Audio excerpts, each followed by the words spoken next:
ಮುದ್ದು ಸೊಸೆ ಇವತ್ತಿನ ಸಂಚಿಕೆಯಲ್ಲಿ ವಿದ್ಯಾನಿಗೆ ಸ್ಕ್ಯಾನಿಂಗಿಗೆ ಚೆಕಪ್ ಮಾಡ್ತಾರೆ. ಅಷ್ಟೊತ್ತಿಗೆ ಭದ್ರ ಕೇಳ್ತಾನೆ, ಡಾಕ್ಟ್ರೆ ನಾನು ಸಹ ಮಗುನ ನೋಡ್ಬೋದಾ ಅಂತ.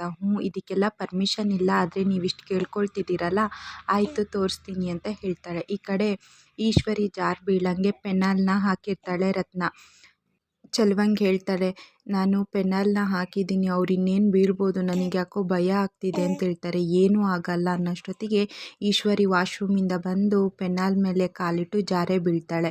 ಆವಾಗ ಚೆಲುವ ಹೇಳ್ತಾನೆ, ಈಗ ಅದನ್ನು ಹೇಗಾರು ಅಳಿಯಂದ್ರಿಗೆ ತಲುಪಿಸೋ ಹಂಗೆ ಮಾಡು, ಅವರು ಇಲ್ಲಿಗೆ ಬರಬೇಕು ಅಂತ ಹೇಳ್ತಾರೆ. ಸರಿ ಕಣಯ್ಯ ಅಂತ ಅಲ್ಲೊಬ್ಳು ನರ್ಸ್ ಇರ್ತಾಳೆ. ನರ್ಸಿಗೆ ಹೇಳ್ತಾರೆ, ಈಶ್ವರಿ ಅನ್ನೋರು ಬಾತ್ರೂಮಲ್ಲಿ ಜಾರಿ ಬಿದ್ದಿದ್ದಾರೆ, ಈ ಕಡೆ ಅವ್ರದ್ದು ಫ್ಯಾಮಿಲಿಯವರು ಸ್ಕ್ಯಾನಿಂಗ್ ಮಾಡಿಸ್ತಾ ಇದ್ದಾರೆ, ಹೋಗಿ ಅವ್ರಿಗೆ ಒಂಚೂರು ಹೇಳ್ತೀರಾ ಅಂತ ಹೇಳ್ತಾರೆ. ಈ ಕಡೆ ಸ್ಕ್ಯಾನಿಂಗ್ನ ಶುರು ಮಾಡಿರ್ತಾರೆ. ಭದ್ರ ಕೇಳ್ತಾನೆ, ಏನು ಡಾಕ್ಟ್ರೆ ಮಗು ಕಾಣ್ತಾನೆ ಇರಲ್ವಲ್ಲ ಅಂತ.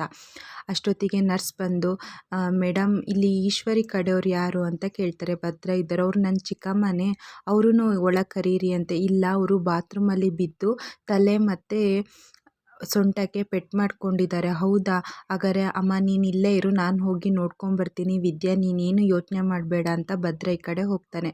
ಅಷ್ಟೊತ್ತಿಗೆ ವಿದ್ಯಾ ಹೇಳ್ತಾಳೆ, ದೇವ್ರೆ ಇವತ್ತೆಲ್ಲ ವಿಚಾರ ಗೊತ್ತಾಗಲಿ ಅಂತ ನಾನು ಅಂದ್ಕೊಂಡಿದ್ದೆ, ಆದರೆ ನೀನು ಮತ್ತೆ ಯಾಕಪ್ಪ ಹೀಗೆ ಮಾಡಿದೆ ಅಂತ ಯೋಚನೆ ಮಾಡ್ತಾಳೆ.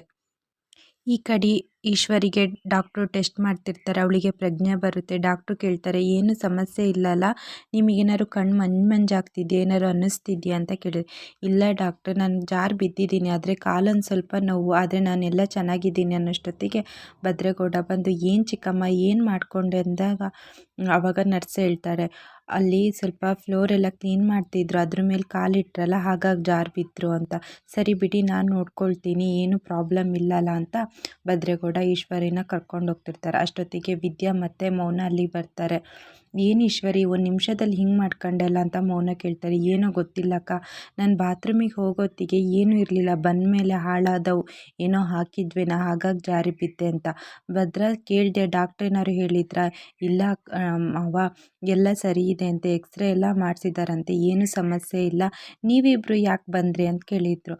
ಅಷ್ಟೊತ್ತಿಗೆ ಮೌನ ಹೇಳ್ತಾಳೆ, ಸ್ಕ್ಯಾನಿಂಗ್ ಆದಮೇಲೆ ನಮ್ಮನ್ನು ಯಾಕೆ ಅಲ್ಲಿ ಇಟ್ಕೊಳ್ತಾರೆ, ಸ್ಕ್ಯಾನಿಂಗ್ ಎಲ್ಲ ಆಯಿತು. ಸ್ಕ್ಯಾನಿಂಗ್ ಆಯಿತಾ, ನಾನು ಯಾಕೆ ಹೇಳಿ ಬಂದಿದ್ದು, ಮಗು ಮುಖ ನೋಡಬೇಕು ಅಂತ ಬಂದಿದ್ದೆ, ನೀವು ನೋಡಿದರೆ ಸ್ಕ್ಯಾನಿಂಗೇ ಆಯಿತು ಅಂದ್ರಲ್ಲ, ಅಲ್ಲಿ ಬೇರೆಯವರು ಬರ್ತಿರ್ತಾರಲ್ಲ, ಅದಕ್ಕೆ ನಮ್ಮನ್ನು ಕಳಿಸಿದ್ರು ಅಂತ ಹೇಳಿದ್ರಿ. ಸರಿ, ಹಾಗಾದರೆ ಬನ್ನಿ ಇನ್ನೊಂದು ಸಲ ಸ್ಕ್ಯಾನಿಂಗ್ ಮಾಡಿಸೋಣ, ನಾನು ಬಂದಿದ್ದೆ ಮಗು ಮುಖ ನೋಡಬೇಕು ಅಂತ, ಇನ್ನೊಂದು ಸಲ ಮಾಡಿಸಿದ್ರೆ ಆಯಿತು ಅಂತ ಭದ್ರೇಗೌಡ ಹೇಳ್ತಾನೆ. ಅಷ್ಟೊತ್ತಿಗೆ ಅಲ್ಲಿ ಡಾಕ್ಟ್ರು ಬರ್ತಾರೆ. ಡಾಕ್ಟ್ರು, ನೀವು ಬಂದಿದ್ದು ಒಳ್ಳೆಯದೇ ಆಯಿತು, ನಾನು ಮಗು ಮುಖ ನೋಡಬೇಕು ಅಂತಲೇ ಬಂದಿದ್ದು, ಬನ್ನಿ ಇನ್ನೊಂದು ಸಲ ಸ್ಕ್ಯಾನಿಂಗ್ ಮಾಡಿ ಅಂತ.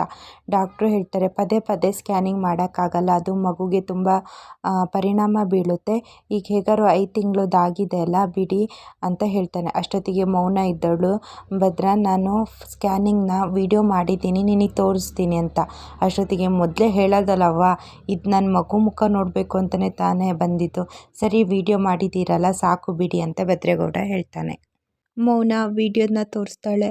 ಭದ್ರೇಗೌಡಂಗೆ ತುಂಬ ಖುಷಿಯಾಗುತ್ತೆ. ನನ್ನ ಮಗಳು ಎಷ್ಟು ಚೆನ್ನಾಗಿದ್ದಾಳೆ ನೋಡು ಚಿಕ್ಕವ್ವ ಅಂತ ಈಶ್ವರಿಗೂ ತೋರಿಸ್ತಾಳೆ. ವಿದ್ಯಂಗೂ ಹೇಳ್ತಾಳೆ, ನನ್ನ ಮಗಳು ಎಷ್ಟು ಚೆನ್ನಾಗಿದ್ದಾಳೆ, ನನ್ನ ಫೋನಿಗೆ ಕಳ್ಸ್ಕೊಳ್ತೀನಿ ಅವ್ವ, ನನಗೆ ಯಾವಾಗ ನೋಡಬೇಕು ಅವಾಗ ನೋಡ್ಕೊಳ್ತೀನಿ ಅಂತ ಹೇಳ್ತಾರೆ. ಈ ಕಡೆ ಭದ್ರೇಗೌಡ ಅಷ್ಟು ಖುಷಿಯಾಗಿರೋದು ನೋಡಿ ವಿದ್ಯೆ ನಾನು ಸುಳ್ಳು ಹೇಳ್ತಿದ್ದೀನಿ ಅಂತ ಅವಳ ಮನಸ್ಸಿಗೆ ತುಂಬ ಬೇಜಾರಾಗ್ತಿರುತ್ತೆ. ಮೌನ ಏನು ಹೇಳಬೇಡ ಅಂತ ಕಣ್ಸನ್ನೆ ಮಾಡ್ತಾಳೆ. ಈ ಕಡೆ ಭದ್ರೇಗೌಡ ಈಶ್ವರಿ ನೋಡೋಕೆ ಹೋದಾಗ ಡಾಕ್ಟರ್ ಹತ್ರ ಹೇಳಿರ್ತಾರೆ, ನನ್ನ ಸೊಸೆ ಪ್ರೆಗ್ನೆಂಟ್ ಅಲ್ಲ ಅನ್ನೋದು ಗೊತ್ತುಂಟು, ದೊಡ್ಡ ಡಾಕ್ಟ್ರಿಗೂ ಈ ವಿಚಾರ ಗೊತ್ತುಂಟು, ನಾವು ಅವರೇ ಇರ್ತಾರೆ ಅಂತ ಅಂದ್ಕೊಂಡಿದ್ವಿ, ಆದರೆ ನೀವಿದ್ದೀರಾ, ಅವಳ ಪ್ರಾಣ ಉಳ್ಸೋಕ್ಕೆ ಈ ಥರ ಸುಳ್ಳು ಹೇಳಿದ್ದೀವಿ, ಈ ವಿಚಾರ ಯಾರಿಗೂ ಹೇಳಬೇಡಿ ಅಂತ ಆ ಡಾಕ್ಟ್ರಿಗೂ ಸುಳ್ಳು ಹೇಳಿ ಕರ್ಕೊಂಬಂದಿರ್ತಾರೆ. ಈ ಕಡೆ ರತ್ನ ಯೋಚನೆ ಮಾಡ್ತಿರ್ತಾರೆ, ಇಲ್ಲದಿರೋ ಮಗುದು ಫೋಟೋ ಹೆಂಗೆ ವಿಡಿಯೋ ಮಾಡಿದ್ರು ಅಂತ ರತ್ನ ಯೋಚನೆ ಮಾಡ್ತಿರ್ತಾರೆ. ಭದ್ರೇಗೌಡ ಮೊಬೈಲಲ್ಲಿ ನಮ್ಮಮ್ಮನೇ ಬಂದಿರೋದು ಅಂತ ನನ್ನ ಮಗಳೇ ಅಂದ್ಕೊಂಡು ಆ ಸ್ಕ್ಯಾನಿಂಗಿಂದು ವಿಡಿಯೋ ನೋಡ್ತಾ ಖುಷಿಯಾಗಿರ್ತಾನೆ. ಈ ಕಡೆ ಮನೇಲಿ ಎಲ್ಲರೂ ಕಾಫಿ ಕುಡಿತಿರ್ತಾರೆ. ಅಷ್ಟೊತ್ತಿಗೆ ಆಸ್ಪತ್ರೆಯಿಂದ ಇವರೆಲ್ಲ ಬರ್ತಾರೆ. ಈಶ್ವರಿ ಕುಣ್ಕೊಂಡು ಬರ್ತಿರೋದನ್ನ ನೋಡಿ ಎಲ್ಲರೂ ಆಶ್ಚರ್ಯಪಟ್ಟು ಏನಾಯಿತು ಈಶ್ವರಿ, ಯಾಕೆ ಈ ಥರ ಆಗಿದೆ, ಏನಾಯಿತು ಅಂತ ಹೇಳ್ತಾರೆ. ಚಿತ್ರನೂ ಬಂದು ಕೇಳ್ತಾಳೆ, ಏನಾಯ್ತು ಅವ್ವ, ಇಷ್ಟು ದೊಡ್ಡ ಬ್ಯಾಂಡೇಜ್ ಹಾಕಿದಾರಲ್ಲ, ಏನಾಯಿತು ಅಂತ.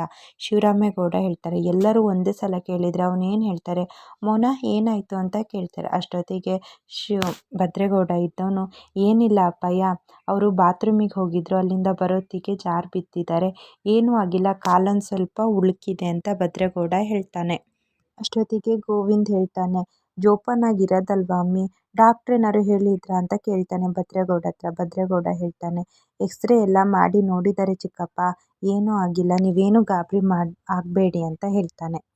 ಮಾತ್ರೆ ಎಲ್ಲ ಕೊಟ್ಟಿದ್ದಾರೆ, ಮಾತ್ರೆ ಎಲ್ಲ ತಗೊಂಡ್ರೆ ಸರಿಯಾಗುತ್ತೆ ಅಂತ ಭದ್ರೇಗೌಡ ಹೇಳ್ತಾರೆ.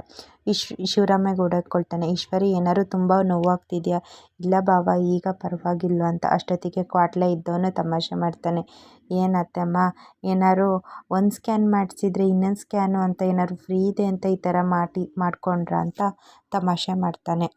ಅಷ್ಟೊತ್ತಿಗೆ ಅಮ್ಮಮ್ಮ ಇದ್ದವರು, ಯಾವ್ದೋ ಎಡಮಗ್ಲಲ್ಲಿ ಎದ್ದಿದ್ದೇನಾ ಆ ಥರ, ಅದಕ್ಕೆ ಹಿಂಗಾಗಿರ್ಬೇಕು ಅಂತಲೂ ಅಮ್ಮಮ್ಮ ಹೇಳ್ತಾರೆ. ಶಿವರಾಮೇಗೌಡ ಹೇಳ್ತಾನೆ, ಅವಳು ಸ್ವಲ್ಪ ರೆಸ್ಟ್ ಮಾಡಲಿ, ಅವಳನ್ನ ಕರ್ಕೊಂಡೋಗಿ ಅಂತ. ಈಶ್ವರಿನ ಕರ್ಕೊಂಡೋಗ್ತಾರೆ. ಅಮ್ಮಮ್ಮ ಕೇಳ್ತಾರೆ, ಏನೋ ಸ್ಕ್ಯಾನಿಂಗ್ ಅಂತ ಹೋಗಿದ್ರಲ್ಲ, ಏನಾಯಿತು ಅಂತ. ನನ್ನ ಮಗಳು ತುಂಬ ಚೆನ್ನಾಗಿದ್ದಾಳೆ ಅಂತ ಹೇಳಿದರು ಅಂತ. ಹೌದಾ, ಮಗು ಮುಖ ನೋಡ್ತೀನಿ ಅಂತ ಹೋದೆಲ್ಲ, ನೋಡ್ತೀಯ ಅಂತ ಕೇಳಿದೆ. ನೋಡಿದೆ, ನಮ್ಮ ಅವ್ವನ ಥರನೇ ಇದ್ದಾಳೆ ನನ್ನ ಮಗಳು, ಚೆನ್ನಾಗಿದ್ದಾಳೆ ಅಂತ. ಅಷ್ಟೊತ್ತಿಗೆ ಶಿವರಾಮೇಗೌಡ ಹೇಳ್ತಾನೆ, ನನ್ನ ಮೀನಾಕ್ಷಿ ಮೊಮ್ಮಗಳು ರೂಪದಲ್ಲಿ ನಮ್ಮ ಸೊಸೆ ಹೊಟ್ಟೆಲಿ ಹುಟ್ಟಿದಾಳೆ, ಹೋದವ್ರು ಯಾವತ್ತೂ ವಾಪಸ್ ಬರ್ತಾರೆ ಅಂತ ಗೊತ್ತಾಯಿತು, ಏನೋ ಅವಳು ಬರೋಗಳಿಗೆ ಆದಷ್ಟು ಬೇಗ ಆಗಲಿ ಅಂತ ಅಮ್ಮಮ್ಮ ಹೇಳ್ತಾರೆ. ಇಷ್ಟು ಇವತ್ತಿನ ಸಂಚಿಕೆಯಲ್ಲಿ ನಡೆದಿದೆ. ಈ ವಿಡಿಯೋ ಇಷ್ಟ ಆಗಿದ್ದರೆ ಲೈಕ್, ಶೇರ್ ಹಾಗೆ ಚಾನಲ್ನ ಸಬ್ಸ್ಕ್ರೈಬ್ ಮಾಡಿ.